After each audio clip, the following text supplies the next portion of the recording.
ధనుస్సు రాశి వారికి ఈ ఆంగ్ల సంవత్సరం అంతయు విశేషంగా ఉన్నది. అనుకున్న సమయానికి పనులు పూర్తి అగును.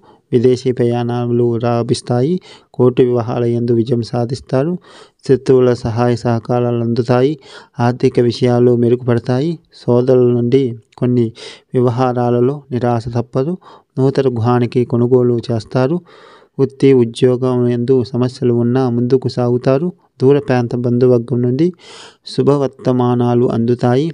సంతాన వివాహ ప్రయత్నాలు సఫలమవుతాయి. వ్యవసాయదారులకు ముఖ్యమైన పంటలు లాభిస్తాయి.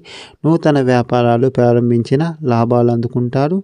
విద్యార్థులకు నూతన విద్యా అవకాశాలు లభిస్తాయి. అన్ని రంగముల వారికి అనుకూలంగా ఉండును. స్త్రీలకు ఆదాయం మెరుగుపడును. అనారోగ్య సమస్యలు కొంత బాధించును.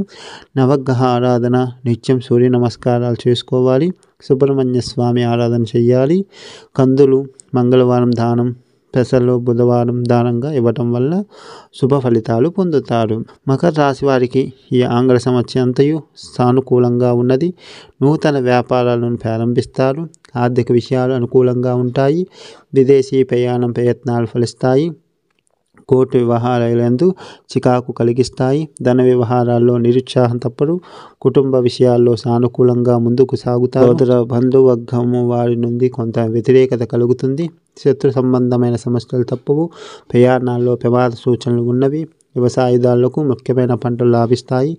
విద్యార్థులకు నూతన విద్యా అవకాశాలు పొందుతారు. కొన్ని రంగముల వారికి అనుకూలంగా ఉన్నది. ఈ రాశి స్త్రీలకు విశేషమైన గౌరవ మర్యాదలు పొందుతారు. అధికారుల సహాయంతో చాలా వరకు పనులు పూర్తవుతాయి. శని స్తోత్ర పారాయణ చేయాలి. సుబ్రహ్మణ్య స్వామి ఆరాధన, ఆంజనేయ స్వామి ఆరాధన చేయాలి. నల్ల నువ్వులు శనివారం దానం, మంగళవారం కందులు దానంగా ఇవ్వటం వల్ల శుభ ఫలితాలు పొందుతారు. మరి ఈ వీడియో మీకు నచ్చినట్లయితే ఈ వీడియో లైక్ చేయండి, షేర్ చేయండి, మన ఛానల్ని సబ్స్క్రైబ్ చేయండి.